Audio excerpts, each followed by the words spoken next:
So hello everyone, welcome to CrickChub.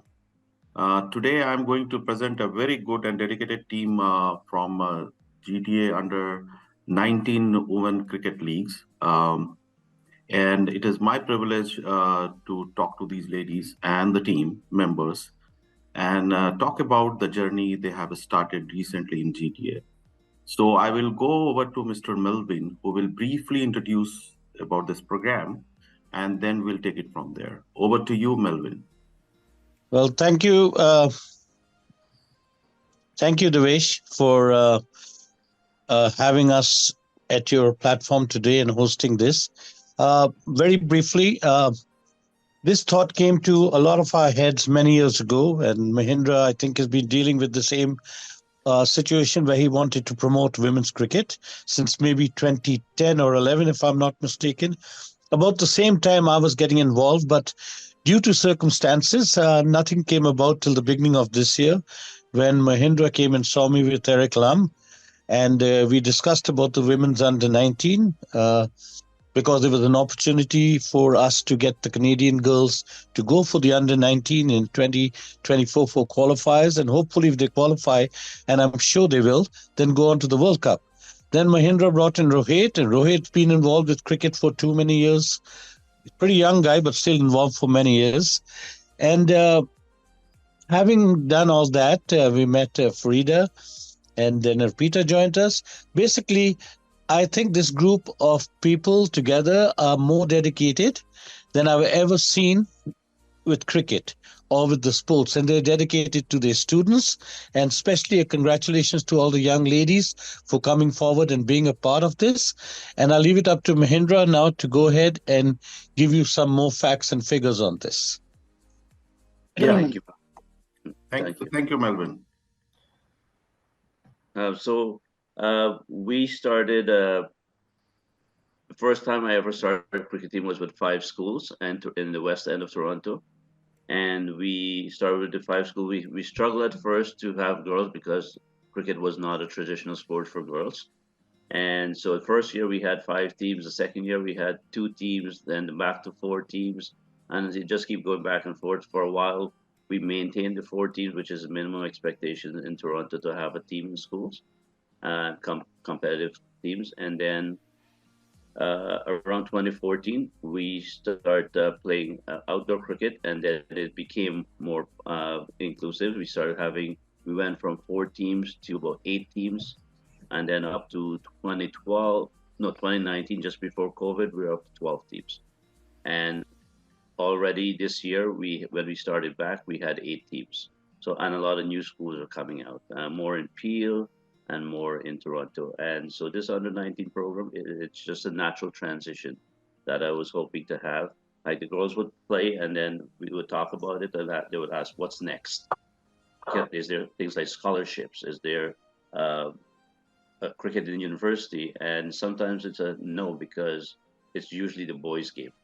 And so for me, this is the opportunity that I've been seeking to take the girls to the next level, and I'm looking forward to getting this done.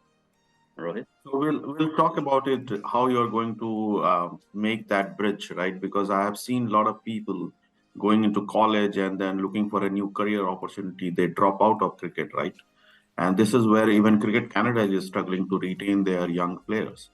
So we'll talk about it in a bit. But before I go further, I would like to talk to Heather, who is also ex-principal, if I'm not wrong. And please correct me, Heather, if I'm wrong.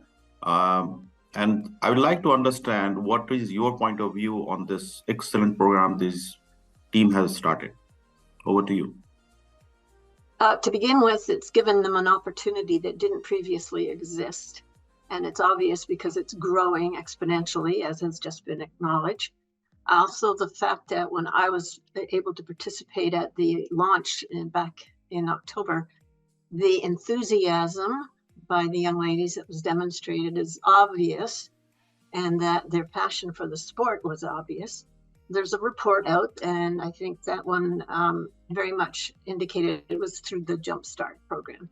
They did a report on it, and it indicated that often between the ages of 6 and early teens, there's a steady decline in the amount of participation by young females So here's another avenue for them to pursue a sport new to some extent in the curriculum. The school boards are obviously getting on board, but they're going to need some support. And that would come from the community-based programs such as the Under-19. I also sit on as a co-chair of an organization called the Space Coalition, which is always looking for access to public space, for equitable access for everyone who's interested. So this is another area that I think is key for the young ladies in order to be able to pursue their sport, is to find the access to those facilities that they need to play. So at the school level, I think there's some good work being done. At the city level, there is a new program that Melvin can fill you in on those details. So there's a Learn to Play program. But what we're looking at and would be concerned about is where do they go after they've learned the basics? And that's why this type of an association and organization actually provides that opportunity for them to pursue their skills, develop at a higher level, and as was mentioned, potentially at a post-secondary level, and with the possibility of earning themselves some scholarship monies to pursue their post-secondary programs. So all in all, I think this particular organization is going to open up a lot of pathways for the young ladies that I observed. And again, I have to mention their passion was incredible. Thank you very much, Heather. It was very, very detailed, explanation that how it is going to help the young ladies.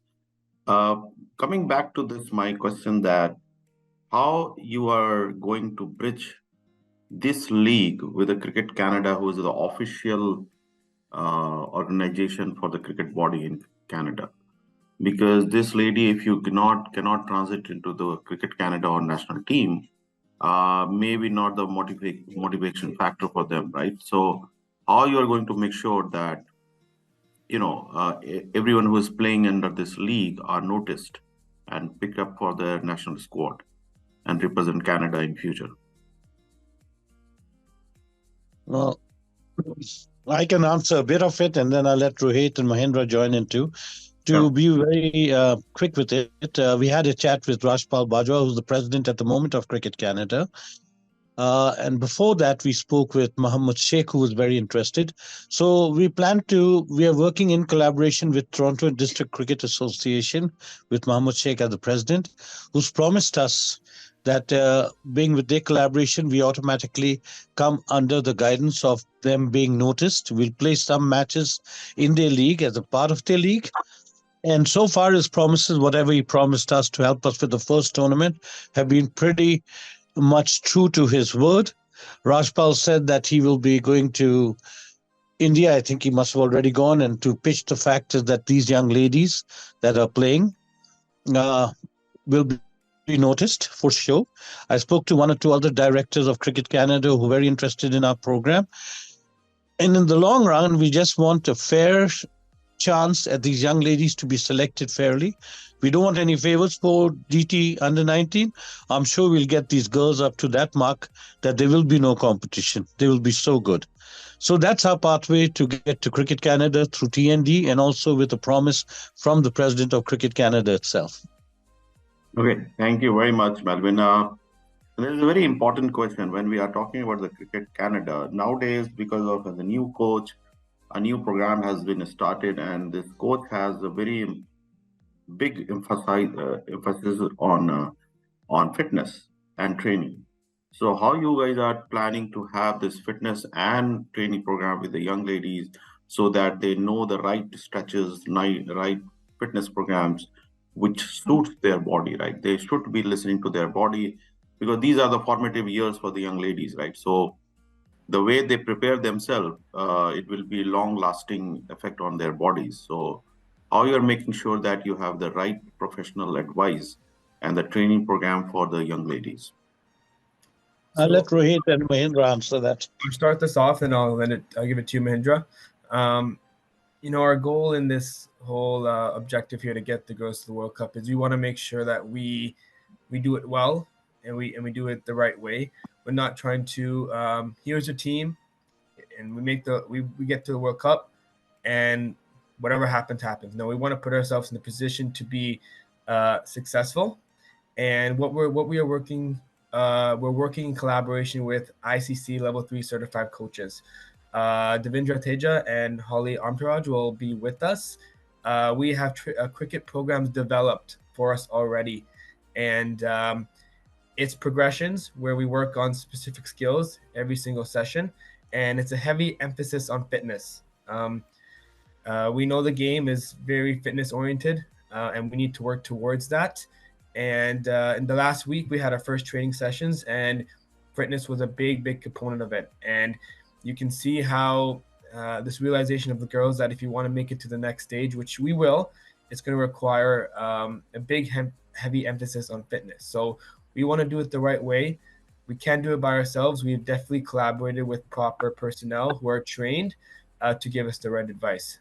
So I'll let Mahindra maybe add on to that in terms of the fitness and training. So for starters, the girls have to recognize and acknowledge that it's not going to be you just show up and play cricket like or any other sport. They're going to be trained. They're going to be physically fit. They're going to become athletes, not just play cricketers, right? They're going to be athletes that plays cricket. They have to maintain a good academic level in school because both has to happen. Our training program, as Rohit said, has been written by our ICC coaches, and we are right now processing that. Due to visa issues, Devendra can't be here as yet, but when he gets here, we want to be ready so he can step in and continue motivating the girls. So there's a question that was asked earlier: how do we continue to motivate these girls post-secondary? And that's a valid question because it always comes up that we train them in high school, they get to post-secondary and their focus change. And that's because there was never an opportunity. Now they know an opportunity is there. So when we send out our registration form, we actually ask that question: are you going to be training to learn to play cricket, or are you going to be training to advance to the World Cup? And so we got that question answered. We have nearly 40 to 60 girls, right? And the number is still growing, that have said, yes, we're going to be training for the ICC World Cup. And I think that's the answer. So we have them. They're committed to that already and recognizing that they will be also continuing in university or college or wherever they go after that. So I think we're in a good position to bridge a lot of the things that have been left excluded in the past. So the funding is what we're looking for. I'll come to the funding, but it is a very valid question that have you started talking to the universities and colleges, and are they planning to bring something called scholarship for cricket? Because this is one of the area I think we are lacking. Like in a sports quota, they do not consider cricket. If I'm not wrong, I'll let Melvin answer that. But I think our work obviously is going to stem with the elementary, middle, and high school level, and this it will get as big as it gets, and then hopefully it realizes at a higher level we need to maybe look into scholarships. We need to make sure these girls have avenues to continue their cricket. I played cricket for quite a while in various leagues in Ontario, and one thing I noticed is when I was playing, there was exactly zero women's leagues, none at all. And the ones you see now, you have the one-off league. Maybe they play 2, 3, 4 games. It's more like, hey, we're supporting girls cricket just to show. We want to change that. We want to see that there is a goal and we can progress towards not just the under-19 Canadian team, but national team. And so hopefully we are the building blocks for even higher domino effects to fall. And maybe that leads to universities, or the possibilities are endless there. Thank you very much, Rohit. Over to you, Mahindra. Just one question more, because as we are talking, this is a community program, right? Community-based programs, and there are a huge plan in front of you. But we all know to run this program or run any program in community, you need finances and money, right? So, and I don't see that right now you are getting any support from local government or local city or a provincial level or federal level. It's too far way, right, to start getting funding from the government.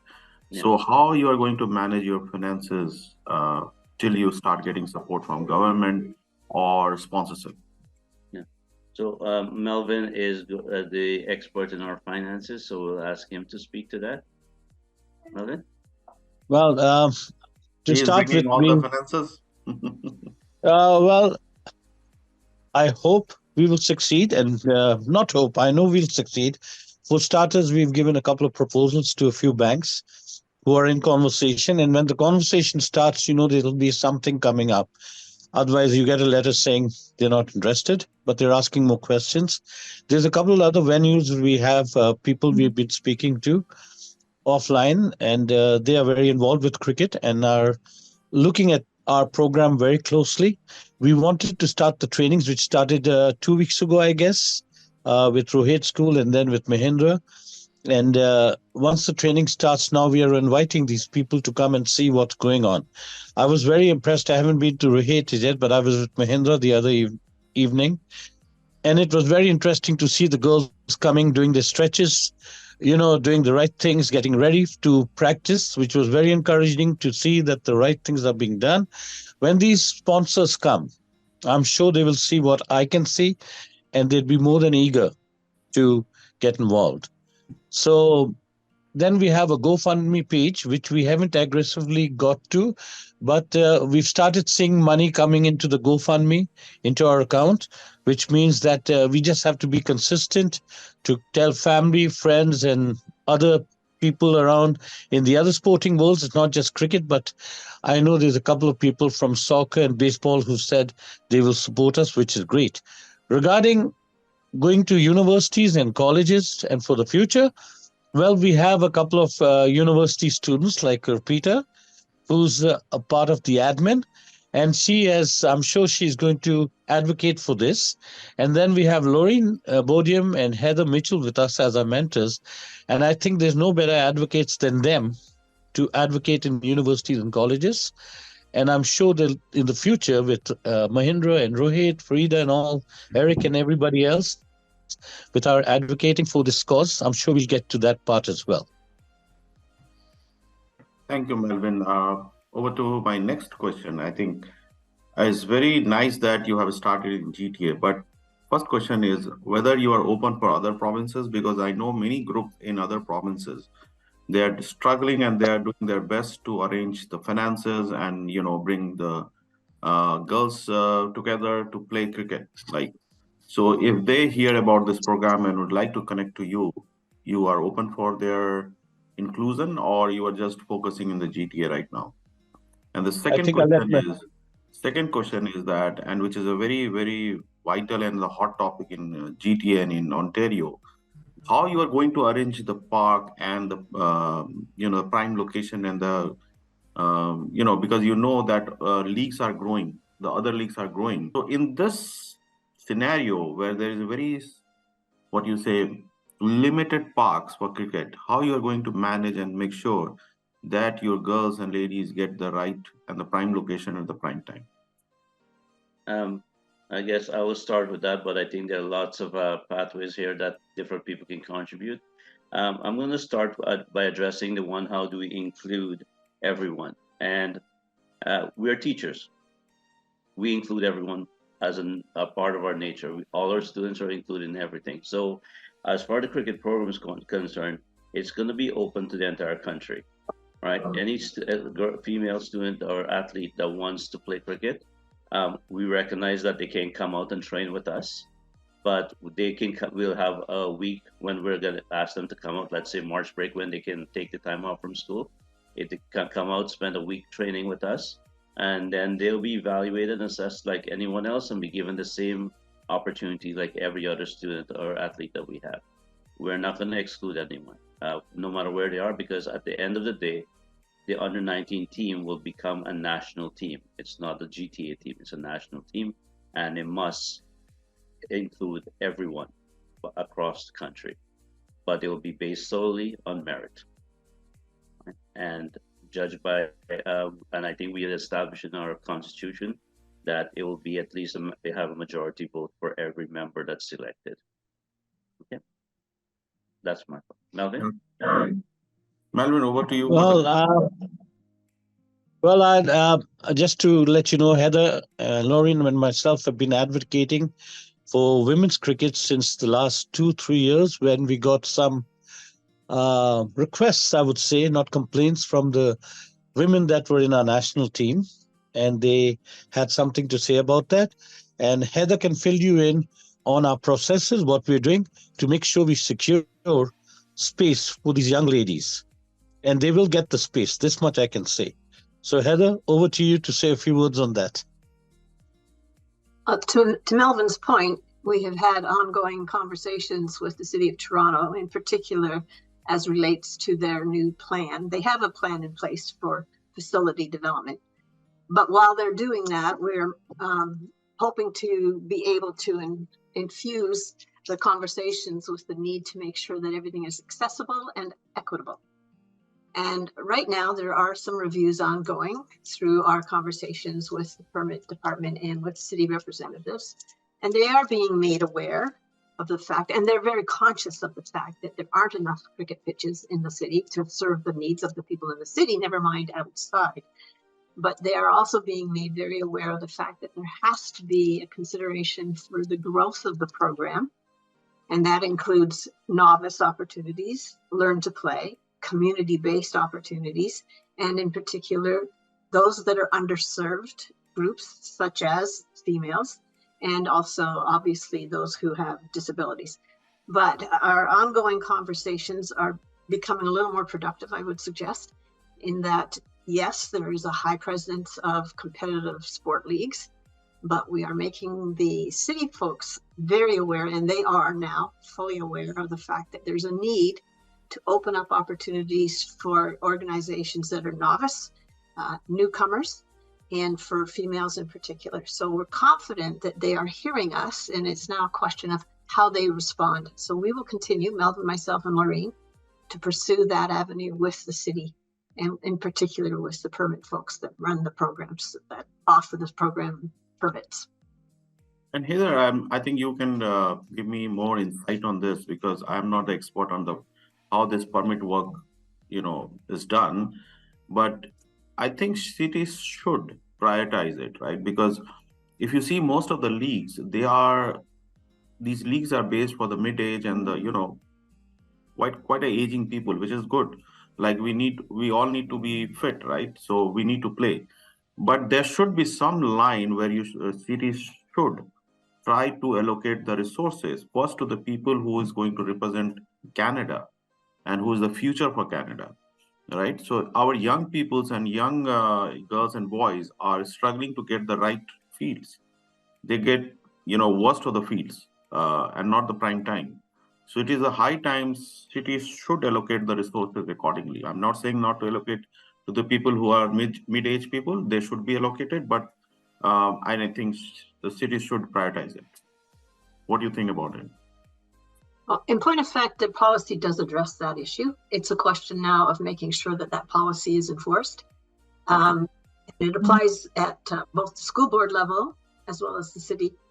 And there are opportunities for permit access, for instance, in the school board, where youth and underserved groups have priorities. And in fact, they receive some benefits by having community use of schools monies applied to their programs, which means the costs are lower for permits purposes.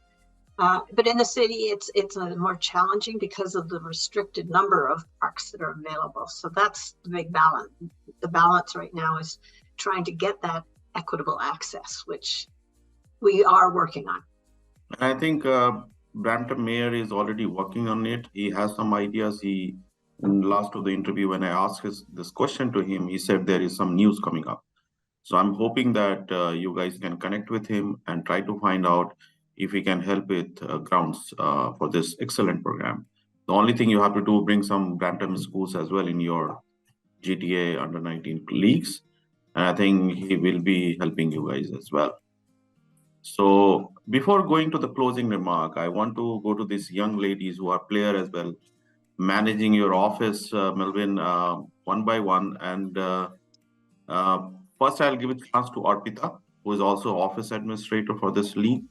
And I'll try to understand what is her day like in the office to manage this league, which had just started.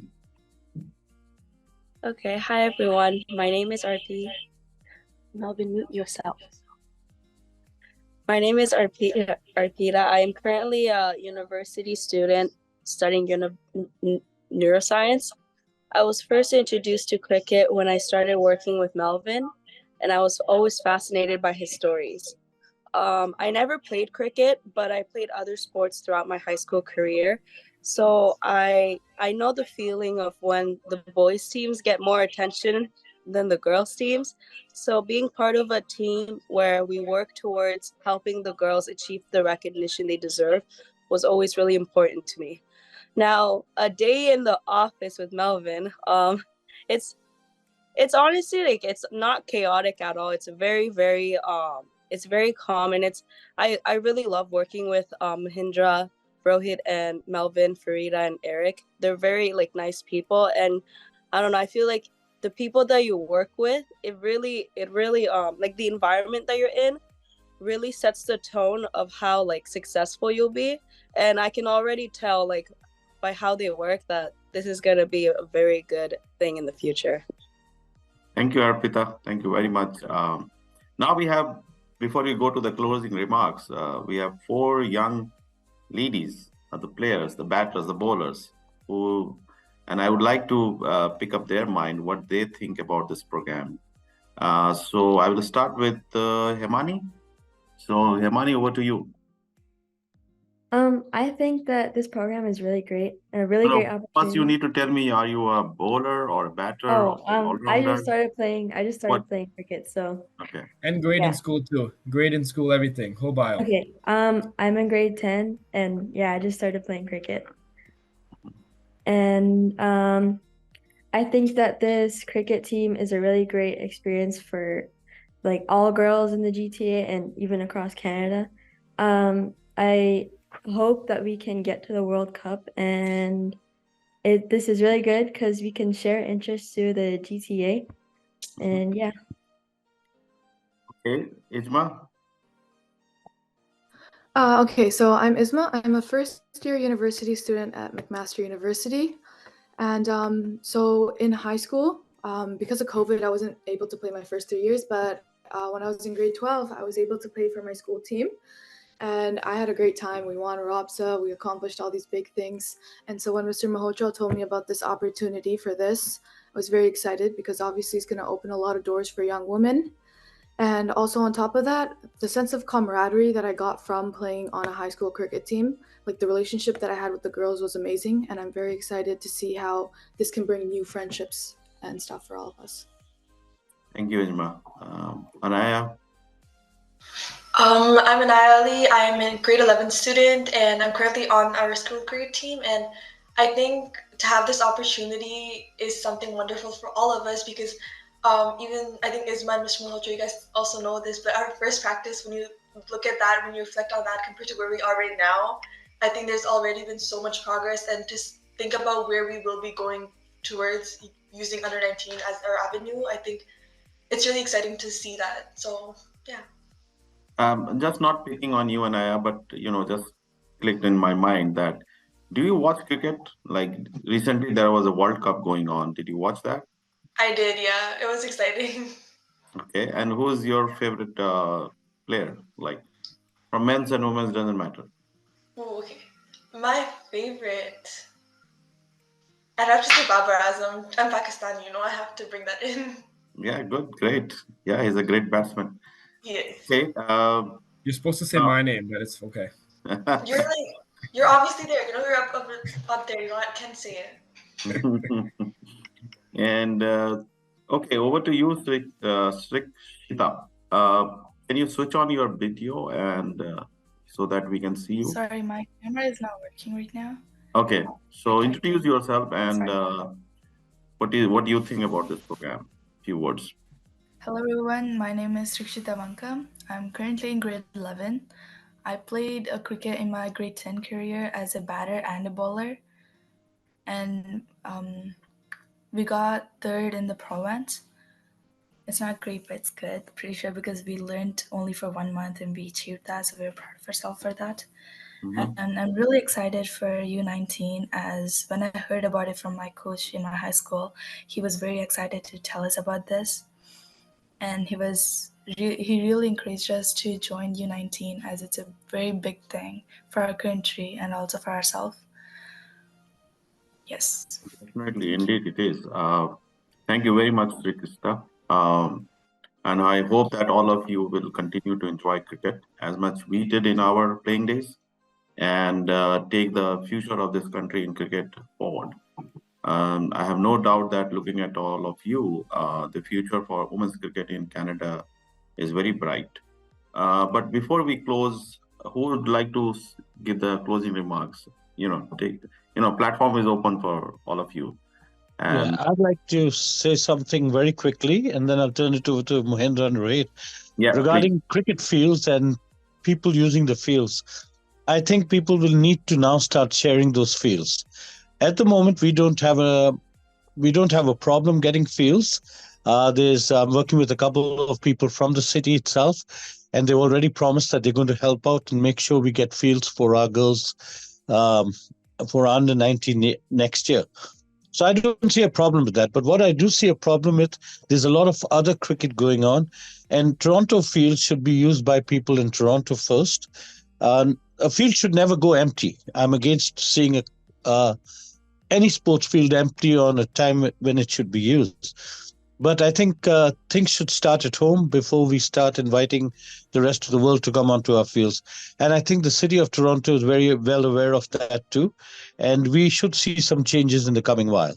Regarding fitness, we also have Dr. Joanne Carlo with us, who is going to come time to time and check once we are more into the practices and give us some advice. And also Pupadu, which is our national coach right now, uh, at a meeting last week, has also offered his help and will come and join one of the schools or as one of the training programs periodically just to guide us along. But I would say the main thing is congratulations to the teachers and to the young ladies who have come forward to make this happen for Canada in the spirit of what we call cricket and for our country. Very good of them to do that. Mahindra. Yes. Thank you, Melvin, and thank Devesh for doing this, and everyone that's on this chat. The question I want to address is, how do we get the universities and college involved in this at that level? Because I think that's important. And the answer is right in front of us. They will not have a choice. As we train many young ladies to play cricket and they get to university, they will demand their own team. Because if we trained every year 60 girls and they go to 6 different universities, after a while, we will have girls that can play cricket at the university, and the university will have no choice but to acknowledge that fact, especially when we have at the Canadian Cricket Canada supporting the cricket. And in 2025, when we make this national and we go online, the university will have to come with us, right? It's just going to be necessary because they will train the girls at that level to go then to the national team. So where we're starting is just the beginning. It will happen naturally. It evolves. Yeah, definitely. We hope so. What do you, Roy? Yeah, just a couple things just to close. First thing I want to mention, the reason why I want to be a part of this program, and I thought it was really amazing. There's so much talent in the GTA of women's cricket that I've witnessed in just the past 2 years. There's so much talent, and when they're given, half the resources as the male's counterparts do, they can be successful. So we need to be able to find a way to have that balance and promote girls cricket so they can be that successful as well. And just one thing to address, and I'm sure I'm speaking with everybody here, we're playing cricket the right way. We want to do it professionally, and we have a goal. We do not want to, again, show up to a tournament or under 19 World Cup and say, here, we're happy, here's our team. We want to be the best we can be. So when we had our first tournament on October 4th and 5th, we were playing with hard balls. We were playing with full equipment. Safety is, as teachers, our most important thing for our students. That's our priority. We love cricket and all, but safety is our priority. So, Isma, Himani, and I could tell you we were playing with full equipment, with the hard balls. The girls were hitting not many sixes, but a lot of fours on the big grounds. So we're playing cricket the right way, and we're excited because the possibilities are endless, and the future looks bright. It is good to know that hitting four, because in these grounds in Toronto or anywhere in GTA, the grass are so high that the thick, that it's very difficult to hit a four, or six is the only option if you can hit it. But I think that is another request I will like to make all the city officials who are going to listen to this program, that please make sure that the grass are in the right height and the thickness, because because of the thickness, you have to run a lot, because ball never crosses the boundary. So that is the problem we face. But nevertheless, even if we are ground, we are thankful. I'm hoping in future city official will also learn about this game, and they will try to correct the park accordingly. I know there's a bylaws which prevent them from doing this, but in future maybe things will change. One thing I want to say, that I'm very happy to know that you all are doing this program, because this is just a shame that for more than 100 years of Cricket Canada. So thanks, everyone. Before we It was close, great pleasure to host all of you on the CrickChup. CrickChup is an organization which is supporting, which is a digital media. I'd like to say something before we close, Devesh, if you don't mind. No problem. This program has all of a sudden opened a lot of people's eyes out. I was at an event yesterday, and all of a sudden people that did not care about youth or women's cricket are all of a sudden announcing we have youth and women's cricket. I mean, they don't have it, but at least they're making the announcement, which means we've lit a fire. We've lit a fire. All of a sudden, they all want to do this. So that's a fire lit.